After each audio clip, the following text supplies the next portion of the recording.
toutes et à tous. Vous écoutez L'Humain a droit, le tout nouveau podcast du département Human Rights d'Elsa Louvain-la-Neuve.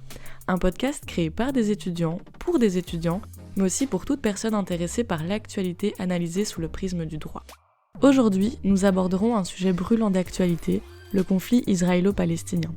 Nous vous laissons découvrir l'analyse de M. Raphaël Van Steenberg, chercheur spécialisé en droit humanitaire et professeur à l'Université catholique de Louvain-la-Neuve. Il abordera ce sujet à la lumière du droit public international en se focalisant notamment sur les questions de la qualification du conflit, la réglementation relative à l'emploi de la force, ainsi que la question des crimes de guerre et de la compétence de la Cour pénale internationale. Bonne écoute!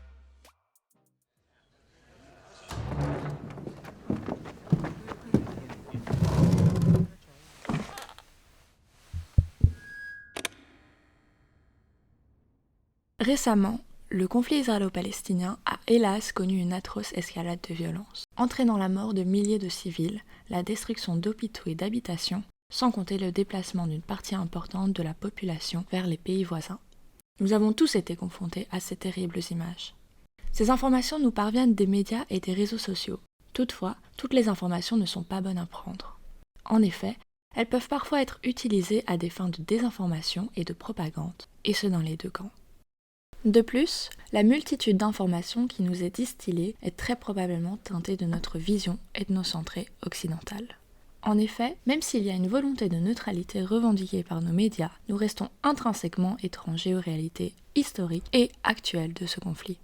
Ainsi, face à ce flot d'informations, qui finalement ne se relève que parcellaire, il est du devoir de chacun d'entre nous d'aborder celui-ci avec un esprit critique basé sur des recherches complètes et réfléchies. C'est à chacun de nous de faire l'effort de nous informer, de ne pas nous cantonner au rôle de récepteur passif de l'information, mais plutôt de devenir acteur de celle-ci.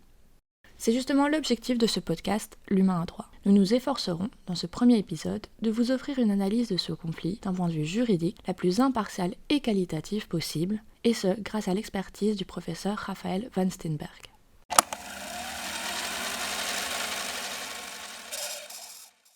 Tout d'abord, quelles sont selon vous les grandes controverses juridiques qui influencent l'analyse du conflit armé d'un point de vue légal ?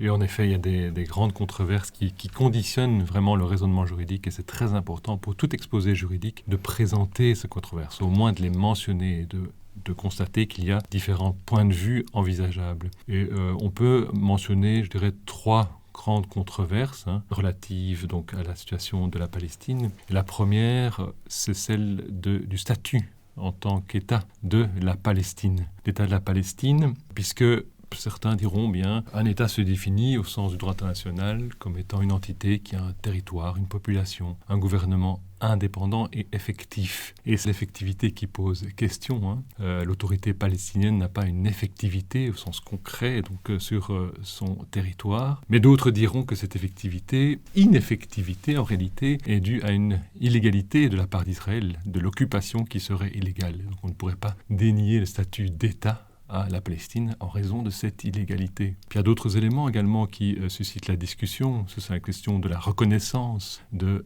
l'État de la Palestine par d'autres États. C'est vrai que beaucoup d'États ont reconnu la Palestine comme État. Il y en a 136, mais il y a donc tous les autres États qui n'ont pas reconnu l'État de la Palestine comme État.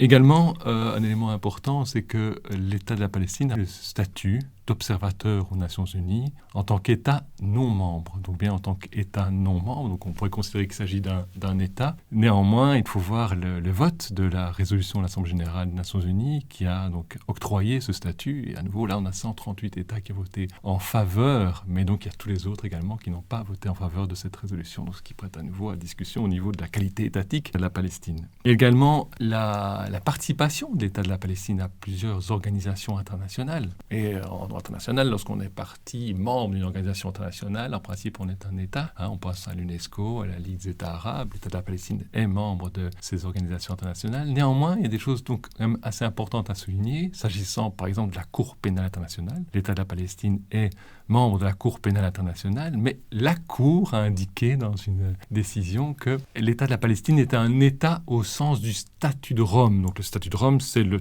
traité, le texte qui a créé la Cour pénale internationale. Tout en disant, sans préjudice Donc je ne me prononce pas sur la qualité d'État au sens du droit international de l'État de la Palestine. Donc on voit très bien les nuances et on voit la prudence de la Cour pénale internationale à cet égard. Alors vous me direz, mais si jamais la Palestine n'est pas un État, qu'est-ce que c'est ? Eh bien, c'est un peuple.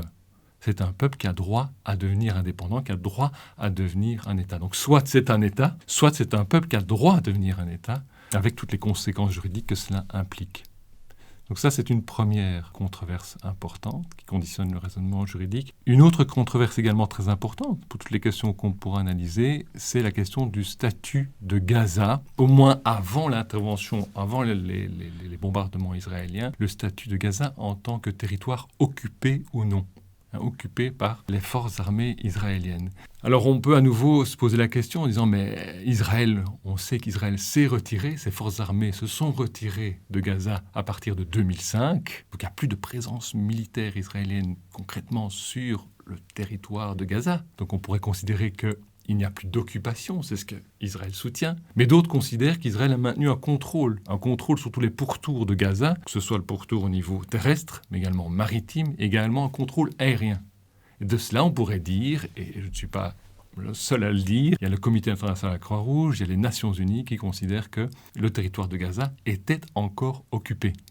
Donc c'est vraiment une controverse et à différents points de vue. Et la troisième controverse, qui est, je dirais, encore plus délicate, c'est la question de la légalité de l'occupation israélienne. Donc même si Gaza, on considère que Gaza n'est pas un territoire occupé, il reste encore des territoires qui sont clairement occupés. Donc la Cisjordanie, bien sûr, et Jérusalem-Est.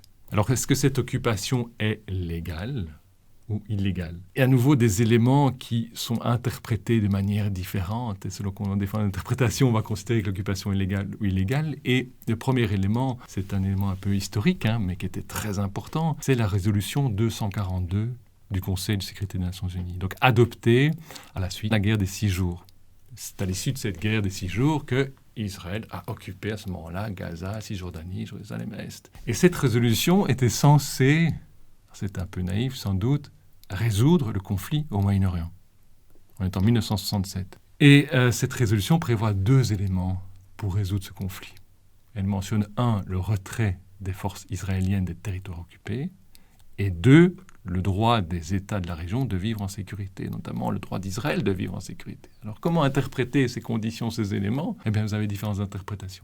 Vous avez des États qui disent il faut d'abord qu'Israël se retire, et puis Israël pour avoir sa sécurité assurée, ou alors Israël ne se retirera que lorsque sa sécurité sera assurée. Vous voyez des interprétations différentes soutenues par des États. Et puis il y a la question, et ça c'est important de faire la différence, en tout cas de mentionner qu'il y a des pratiques d'Israël en tant que puissance occupante, des pratiques qui sont là clairement illégales, il n'y a pas de controverse. Et quelles sont ces pratiques ? Eh bien, vous les connaissez certainement, c'est la colonisation. Ça veut dire transférer sa propre population de son territoire sur des territoires occupés. C'est ça la colonisation. Et ça, c'est clairement interdit par le droit international, par le droit des conflits armés. Et le Conseil de sécurité l'a mentionné à plusieurs reprises, y compris donc les États-Unis ont voté en faveur de résolutions qui condamnent cette pratique-là d'Israël. C'est un gros problème. Vous avez également la construction du mur. C'est un mur qui a été construit en territoire palestinien occupé. Ça, la Cour internationale de justice a dit ça, c'est une pratique qui est illégale. C'est contraire au droit international. Vous avez également d'autres pratiques illégales. Et donc la question, et notamment, il faut le souligner aussi, l'acquisition par la force, l'annexion de Jérusalem-Est. Condamnée également par la communauté internationale, y compris par les alliés d'Israël, par les États-Unis. Donc, ok, il y a ces pratiques qui sont illégales, mais est-ce que ces pratiques qui sont illégales rendent l'occupation en tant que telle illégale ? Est-ce qu'il ne faut pas distinguer les deux ? Les pratiques qui sont illégales, mais l'occupation qui pourrait être légale parce qu'elle est justifiée, par exemple, par des motifs de sécurité pour Israël. Là, vous avez une controverse. Certains disent, oui, les pratiques sont illégales, eh bien ça affecte l'occupation. L'occupation, du coup, est illégale également. D'autres, non, font la distinction. Les pratiques sont illégales, mais l'occupation, en tant que telle, reste légale. Voilà donc les grandes controverses. Est-ce que, selon vous, Israël a le droit d'invoquer le droit à la légitime défense afin de justifier son emploi de la force à Gaza ? Donc la question de l'emploi de la force est une première grande question qu'il faut aborder lorsqu'on analyse juridiquement le conflit entre Israël et le Hamas. Et la réglementation de l'emploi de la force, je pense qu'il faut revenir, faire un petit rappel des grands principes. Ce n'est pas une matière complexe. Il y a tout d'abord une interdiction générale d'employer la force entre États. Les États ne peuvent pas envahir, attaquer un autre État. Comme ça, il y a en principe une interdiction. Néanmoins, en droit, il y a souvent des exceptions. Et une des exceptions, vous l'avez mentionné, c'est la légitime défense. Donc un État qui fait l'objet d'une agression armée peut réagir en légitime défense, peut se protéger, peut se défendre et employer la force sur un territoire étranger. Mais précisément, Israël semble avoir invoqué cette justification, mais surtout d'autres États, les États-Unis, la Belgique, l'Union européenne, beaucoup d'autres États ont considéré qu'Israël était en état de légitime défense, donc pouvait employer la force en réaction à l'agression armée. Qui était quoi l'agression armée ? Eh bien, c'était les attaques du 7 octobre par le Hamas. D'autres États, la Russie, la Jordanie, la Ligue des États arabes, ont dit non, ce n'est pas la légitime défense. Israël ne peut pas invoquer ce droit pour employer la force sur un territoire étranger. Et donc la question qui se pose, est-ce qu'Israël peut invoquer la légitime défense ? Et alors là, il faut justement se rappeler donc, les grandes controverses. Et si on considère que la Palestine n'est pas un État, c'est simplement, je dirais, un peuple, ce n'est pas un État, eh bien l'argument de la légitime défense n'a pas de pertinence. Ce n'est pas pertinent. Parce que la légitime défense, c'est employer la force en réaction à une agression armée sur le territoire d'un autre État. C'est pour justifier un emploi de la force sur le territoire d'un autre État. Si la Palestine n'est pas un État, ça n'a pas de sens, c'est pas pertinent. Autre controverse qu'on a vue, si Gaza est considéré comme un territoire occupé, alors également, la légitime défense n'a pas de pertinence. Et ça vient d'un avis de la Cour internationale de justice. Lorsque l'agression armée provient d'un territoire occupé, eh bien, l'État qui invoquerait la légitime défense n'aurait pas d'intérêt, ça n'aurait pas de pertinence, parce que l'agression armée provient d'un territoire occupé. Donc voilà, alors on pourrait considérer que la légitime défense est pertinente si l'État de la Palestine est un État, si Gaza n'est pas occupé. Et la grande question qui se pose, c'est la légalité de l'exercice. Donc on pourrait dire oui, Israël peut, face à une agression armée, déclencher un emploi de la force, mais il faut que cet emploi de la force soit exercé de manière légale. Et il y a des conditions très importantes, les conditions de nécessité et de proportionnalité. Et maintenant, le débat se concentre sur la question de la proportionnalité de l'emploi de la force d'Israël. Vous avez vu ces bombardements intenses et énormément de victimes, bien sûr du Hamas, mais aussi des victimes civiles. Et donc, est-ce que cet emploi de la force est proportionné ? Et le débat juridique se concentre sur la notion de proportionnalité. Qu'est-ce que cela veut dire ? Alors, si vous regardez ce que j'ai pu faire dans mes recherches, la pratique des États, en fait, les États font des calculs assez cyniques, des calculs un peu d'apothicaire, entre les dommages causés par l'agression armée, on pense aux attaques du 7 octobre, et les dommages causés par l'action en légitime défense, donc par Israël. Et pour eux, il y a une disproportion lorsque, manifestement, il y a une différence quantitative entre les deux. Et donc, lorsque cette disproportion est suffisamment importante, selon les États, eh bien, ils considèrent que, finalement, les mesures prises en légitime défense ne sont pas nécessaires pour atteindre l'objectif de protection, ou alors, simplement, ne sont pas adéquates pour atteindre l'objectif de protection. Donc, ce calcul de disproportion manifeste leur permet d'établir qu'en fait, les mesures ne sont pas nécessaires ou ne sont pas adéquates pour atteindre l'objectif de protection qui est pour Israël de se défendre. Et donc, la question, c'est celle-là. Est-ce qu'on est face à une disproportion manifeste qui témoigne de ce manque d'adéquation des mesures prises par Israël pour se protéger? En vertu du droit des conflits armés, les parties au conflit ont-elles commis respectivement des crimes de guerre ?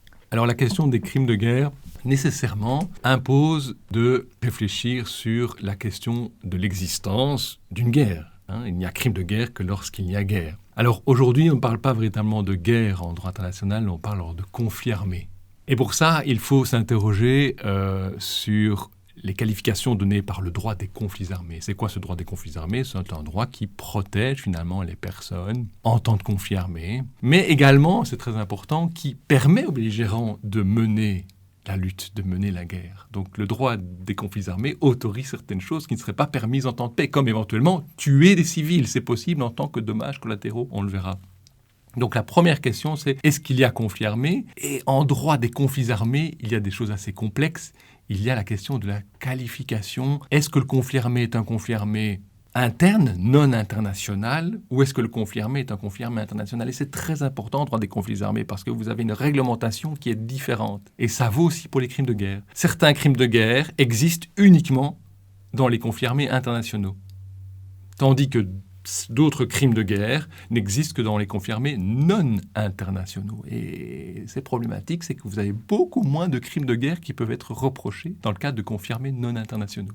Si vous allez devant la Cour pénale internationale, la liste des crimes de guerre dans les conflits armés non internationaux est beaucoup plus réduite que les crimes de guerre dans les conflits armés internationaux. Donc vous voyez que la qualification est très importante. Et justement, dans le cas du conflit entre Israël et le Hamas, eh bien la qualification pose question. À nouveau, si on retrouve nos controverses, si l'État de la Palestine est un État, Israël emploie la force sur le territoire d'un autre État sans son consentement. Dès lors, vous pourriez qualifier ce conflit de conflit armé international. Si vous considérez que Gaza est un territoire occupé, alors il faut analyser la qualification sous l'angle de l'occupation, du droit de l'occupation. Et puis, vous avez beaucoup d'experts qui considèrent, finalement, c'est un conflit armé entre, d'un côté, Israël, un État, et de l'autre côté, le Hamas, qui est un groupe armé, qui n'est pas un État, qui ne représente pas l'État de la Palestine. Dès lors, cela devrait être considéré comme un conflit armé non international.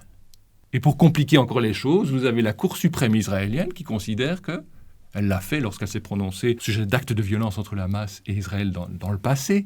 Ce n'est pas la première fois qu'il y a de la violence entre le Hamas et Israël. Cette fois-ci, ça atteint une très grande ampleur. Et la Cour suprême israélienne a considéré qu'il s'agissait d'un conflit armé international parce qu'Israël a employé la force en dehors de son territoire. Donc vous voyez, la qualification est assez complexe.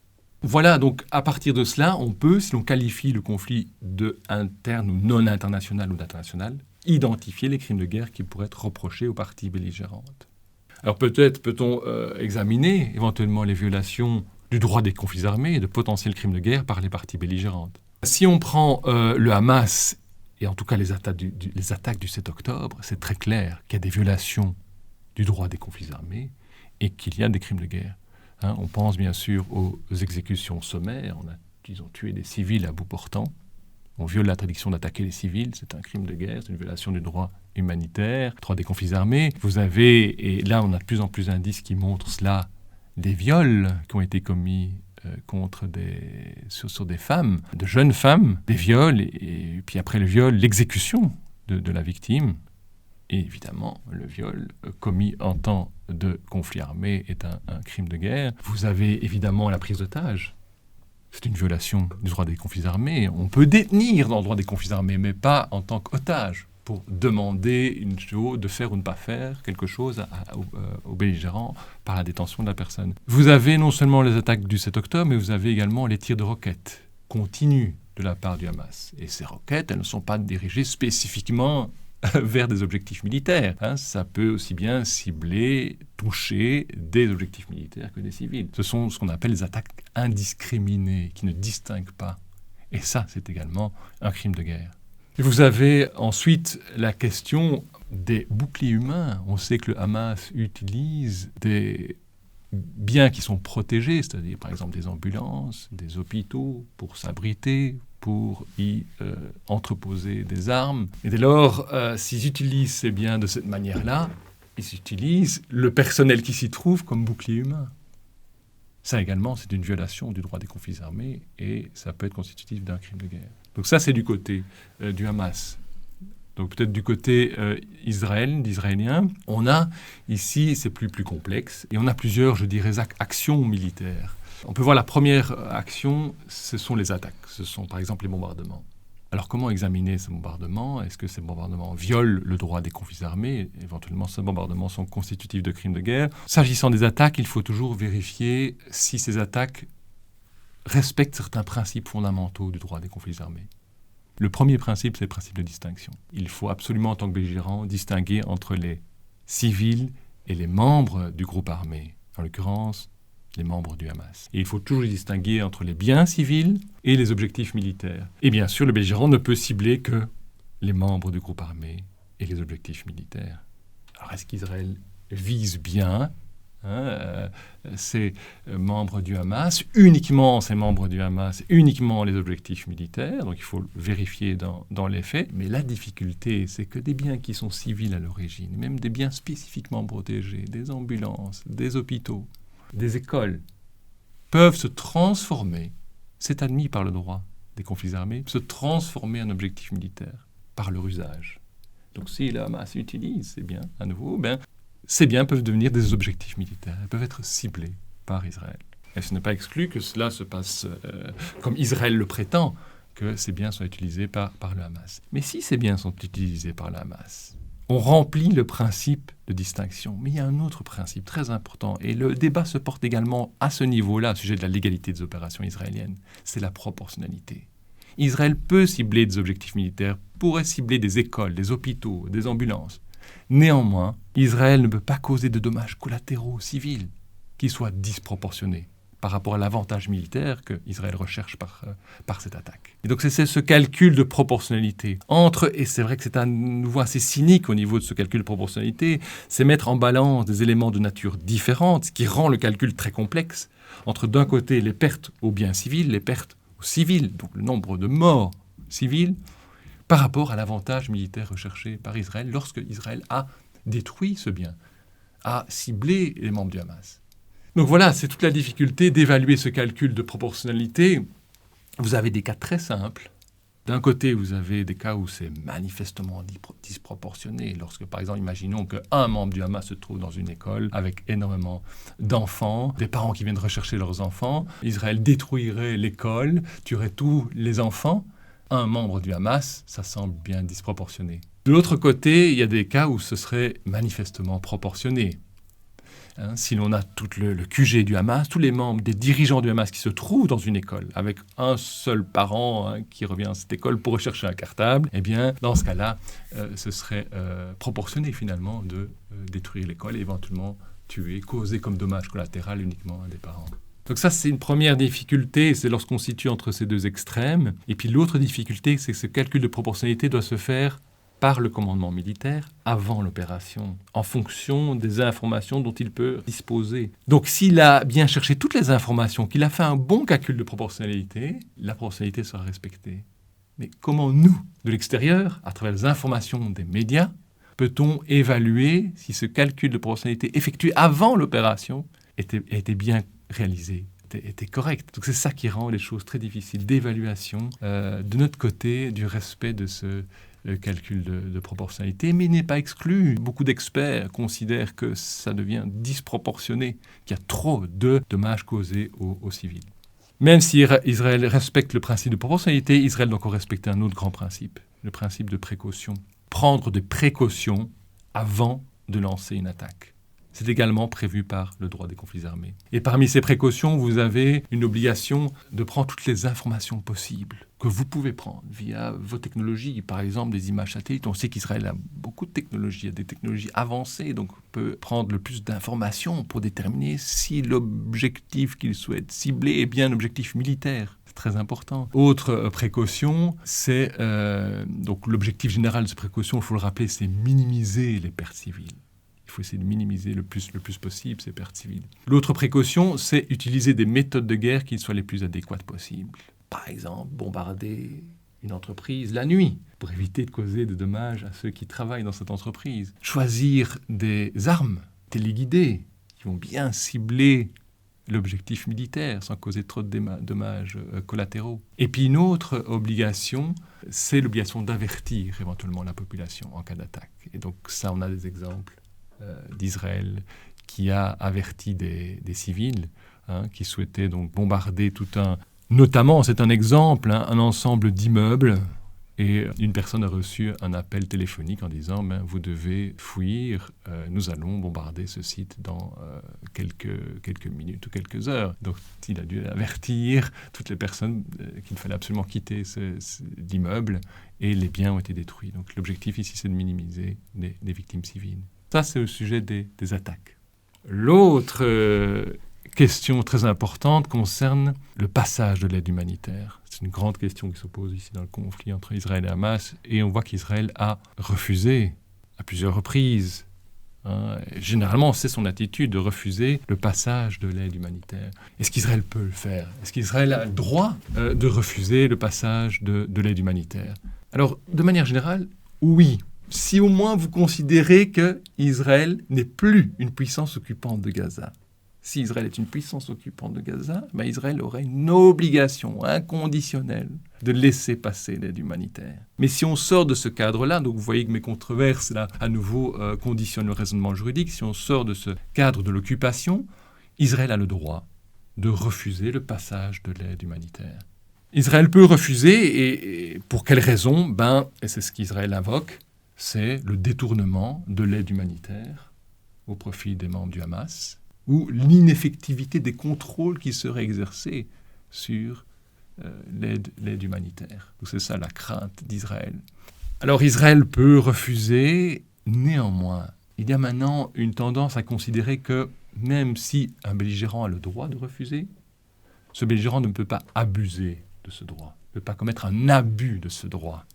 Et ça veut dire quoi un abus? C'est qu'il y aurait une disproportion entre l'avantage qu'Israël retirerait de s'opposer au passage de l'aide humanitaire et les conséquences humanitaires pour la population de Gaza. S'il y a une disproportion, vous voyez qu'on revient à cette question de proportionnalité ou de disproportion. S'il y a une disproportion, Israël doit absolument, comme un abus, il doit absolument laisser passer l'aide humanitaire.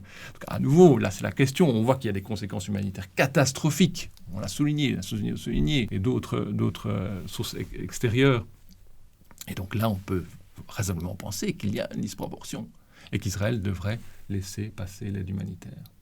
Et il y a d'autres circonstances dans lesquelles on pourrait dire qu'Israël avait l'obligation de laisser passer l'aide humanitaire. Et ça, c'est deux circonstances, donc je vais les mentionner. Donc la première circonstance, c'est la circonstance de l'évacuation de la population. Vous savez qu'Israël, assez rapidement, a contraint la population de Gaza, du nord de Gaza, de quitter cette région-là, de se diriger vers le sud. C'est une évacuation au sens du droit des conflits armés. Est-ce qu'une évacuation est autorisée par le droit des conflits armés? Oui. Donc un belligérant peut évacuer, peut contraindre, ordonner une population de se déplacer. Mais pour une raison bien déterminée, la protection de la population. Ce n'est pas pour son intérêt à ce belligérant-là, mais c'est pour protéger la population. Et là, on peut dire que c'était pour protéger la population. Donc la question de l'évacuation, c'est autorisé donc, par le droit des conflits armés, mais une règle très importante. Si vous ordonnez l'évacuation d'une population, il faut que les personnes déplacées soient dans des conditions alimentaires, médicales, d'hygiène, correctes. Alors là, clairement, elles n'étaient pas dans ces conditions-là. Et dès lors, si Israël ne pouvait pas assurer ces conditions-là, Israël devait laisser passer l'aide humanitaire pour assurer ces conditions. Et puis, il y a cette question-là, Israël a laissé peu de temps à cette population de déplacer, de se quitter la partie nord de Gaza. Eh bien, on peut analyser cette question-là du déplacement de la population à travers justement le principe de précaution. Certains considèrent en fait que Israël a pris les précautions avant de lancer une attaque en avertissant la population d'opérations militaires imminentes finalement. Donc ça, c'est prévu par le droit des conflits armés. Mais lorsqu'on avertit la population, on lance un avertissement, il faut laisser le temps à la population de quitter tous ces biens, finalement, tout ce territoire qui va devenir un objectif militaire. Donc c'est cela aussi, respecter, il faut que cet avertissement soit efficace et donc il faut laisser un certain délai à la population pour pouvoir quitter l'endroit où les opérations militaires vont avoir lieu. Néanmoins, ce principe de précaution, est-ce qu'il peut vraiment s'appliquer à toute une région? Parce que là, la question c'est celle-là, c'était d'avertir une population qu'il y a à avoir une attaque, non pas sur un bien déterminé, mais sur toute une région. Et donc des experts de droit des conflits armés considèrent non, que le principe de précaution ne s'applique pas, en l'occurrence parce qu'on ne vise pas un objectif, il ne s'agit pas d'attaquer un objectif spécifique, mais de toute une région. Il faudrait plutôt analyser la question sous l'angle de l'évacuation de la population pour des raisons de protection de cette population. Donc il y a une autre circonstance dans laquelle, je dirais, l'aide humanitaire semblait obligatoire, le passage de l'aide humanitaire par Israël, c'est la circonstance du siège. Donc vous savez qu'Israël a décrété un siège, donc considéré qu'il allait donc assiéger tout le territoire de Gaza, donc de rien laisser passer, électricité, essence, aide alimentaire. Alors qu'est-ce que c'est conforme au droit des conflits armés? Oui, le siège est une méthode de guerre ancestrale, tout à fait autorisé. Mais néanmoins, depuis les années 70, vous voyez ça dans les traités de droit humanitaire, de droit des conflits armés, il y a une interdiction de la famine. Une interdiction de la famine donc, qui vient limiter cette possibilité de siège. Il est interdit d'affamer la population. Comment interpréter cela ? Quelle est l'ampleur de cette limite ? Eh bien, ce qui est très intéressant, c'est qu'Israël a un manuel militaire qui date de 2006. Et dans ce manuel militaire, Israël considère que lorsqu'il y a un siège, il y a une limitation due à l'interdiction de la famine. Et cette limitation implique quoi ? Selon Israël, c'est une interprétation assez restrictive finalement de la part d'Israël, eh bien, soit il faut évacuer la population de la zone assiégée, je dis bien la population civile, ou alors il faut assurer l'aide humanitaire. Il faut laisser passer l'aide humanitaire.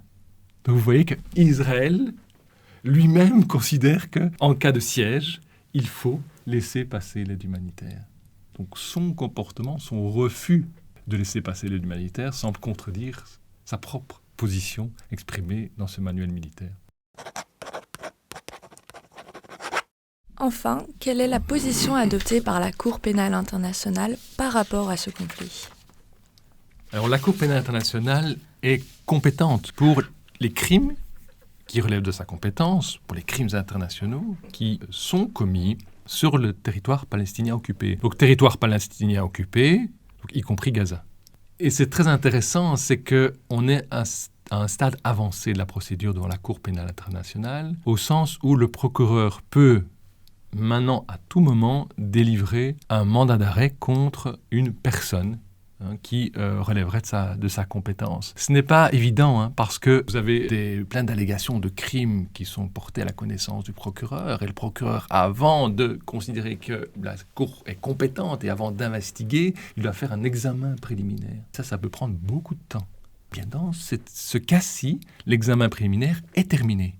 Il est terminé. Et donc le procureur peut, puisque l'État de la Palestine a saisi la Cour pénale internationale, en fait c'est un État maintenant parti au statut de Rome, qui a mis sur pied la Cour, eh bien, l'État de la Palestine a saisi la Cour de la situation de territoire occupé. Et comme la Cour a été saisie par un État, eh bien, le procureur peut, après avoir terminé son examen préliminaire, le procureur peut mener des enquêtes et à tout moment délivrer un mandat d'arrêt contre une personne. C'est la situation que l'on connaît dans le conflit armé entre l'Ukraine et la Russie. Et vous savez que donc, Vladimir Poutine, président en exercice, a fait l'objet d'un mandat d'arrêt de la part de la Cour pénale internationale. On ne peut pas exclure qu'il y ait un mandat d'arrêt qui soit délivré par le procureur pour des crimes commis en territoire palestinien occupé, pour cette situation-là. On peut penser éventuellement pour des membres du Hamas. Il y a des crimes internationaux évidents qui ont été commis par le Hamas. Et donc, ce serait plus ou moins facile pour le procureur de délivrer un mandat d'arrêt pour poursuivre ces personnes-là. Sauf qu'il faut bien sûr identifier les personnes, montrer que les crimes sont imputables à ces personnes. Donc, il y a non seulement donc, les crimes qui sont commis sur les territoires palestiniens occupés, donc Gaza, mais que ce soit par des Palestiniens, par exemple des membres du Hamas, ou des Israéliens. Peu importe la nationalité de l'auteur de l'acte, dès lors que le crime est commis sur le territoire palestinien occupé, la Cour est compétente, donc, y compris pour des Israéliens. Et la Cour est compétente également pour les crimes commis en dehors des territoires palestiniens, parce qu'on pense aux attaques du 7 octobre, c'était en dehors des territoires palestiniens, mais lorsqu'ils sont commis par des nationaux palestiniens. C'est le cas des membres du Hamas. Donc la Cour est également compétente pour les crimes commis par les membres du Hamas lors des attaques du 7 octobre. Les crimes, il ne faut pas oublier, les crimes qui relèvent de la compétence de la Cour, ce ne sont pas uniquement les crimes de guerre. Il y a les crimes de guerre. Et comme je l'ai dit, s'agissant des controverses, de la qualification du conflit armé, devant la Cour pénale internationale, la qualification est essentielle, car les crimes de guerre commis dans les conflits armés non internationaux sont beaucoup moins nombreux que les crimes de guerre prévus dans le statut de Rome pour les conflits armés internationaux. Je vous donne un exemple. Le crime de guerre d'attaque disproportionnée, d'attaque excessive, qui cause des dommages excessifs aux civils, c'est un crime de guerre uniquement dans les conflits armés internationaux. Donc, si jamais Israël a commis un crime de guerre qui sont des attaques disproportionnées, eh bien, si c'est un conflit armé non international, il n'y a pas de crime de guerre qui pourrait être reproché à des personnes responsables, des Israéliens responsables de telles attaques. Donc, vous voyez l'importance de la qualification du conflit armé. Il y a les crimes de guerre, il y a les crimes contre l'humanité. Ça, ce sont des crimes qui sont commis dans un contexte particulier, dans le contexte d'une attaque contre des civils, systématique ou généralisée. On pourrait envisager que les attaques du 7 octobre, les actes matériels là, soient constitutifs de crimes contre l'humanité, parce que ce sont finalement tous les civils qui ont été ciblés. Et il y a le crime de génocide aussi. On entend des experts qui parlent de génocide qui est en train d'être commis à Gaza contre la population palestinienne. Alors il faut toujours être très prudent avec le crime de génocide parce que ce crime requiert un élément tout à fait spécifique, qui est une intention vraiment spécifique. Une intention dans son auteur de détruire en tout ou en partie un groupe, il y a 4 groupes, national, ethnique, racial, religieux.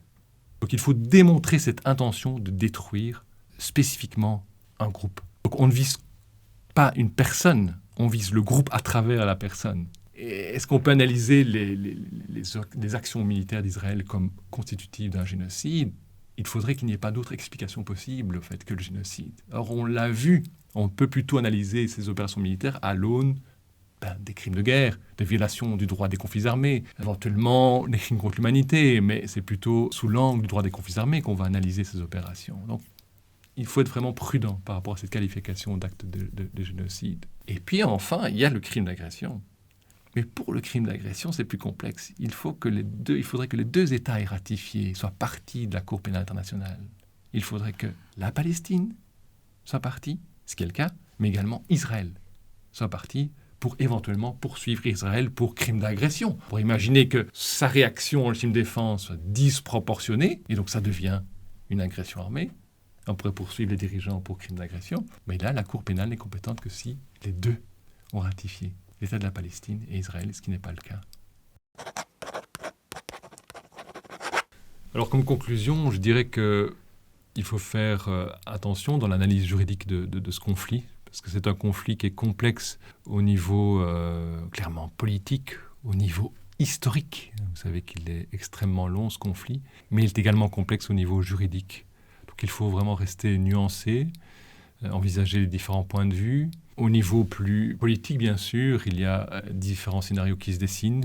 C'est très difficile à l'heure actuelle de déterminer quel sera le bon scénario. Un des scénarios, c'est bien sûr le rétablissement de l'autorité sur Gaza, de l'autorité palestinienne, ou qui représente l'État de la Palestine et qui a une politique bien sûr bien moins agressive que le Hamas. Et puis alors, par la suite, soit un État, l'émergence d'un État de la Palestine qui est reconnu par la communauté internationale dans son ensemble, ou éventuellement un seul État sur lequel vivraient à la fois des Israéliens et des Palestiniens. Mais néanmoins, on sait bien que ces hostilités qui perdurent pour l'instant créent un ressentiment énorme parmi la population, et il sera bien sûr difficile d'évacuer ce ressentiment et pour ces peuples de vivre en paix.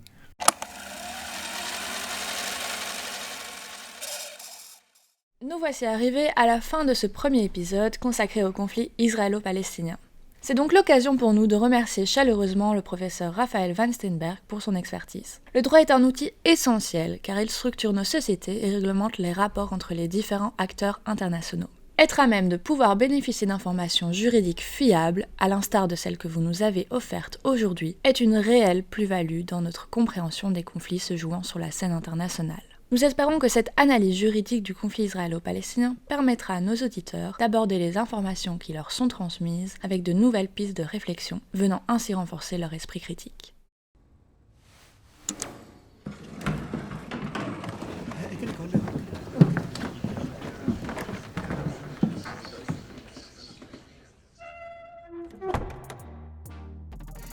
Merci d'avoir écouté cet épisode jusqu'au bout, nous espérons qu'il vous a plu. N'hésitez pas à nous suivre sur les réseaux sociaux pour ne rater aucune info sur la sortie de nos prochains épisodes. Abonnez-vous aussi à notre chaîne Spotify ou YouTube. À très bientôt pour le prochain numéro.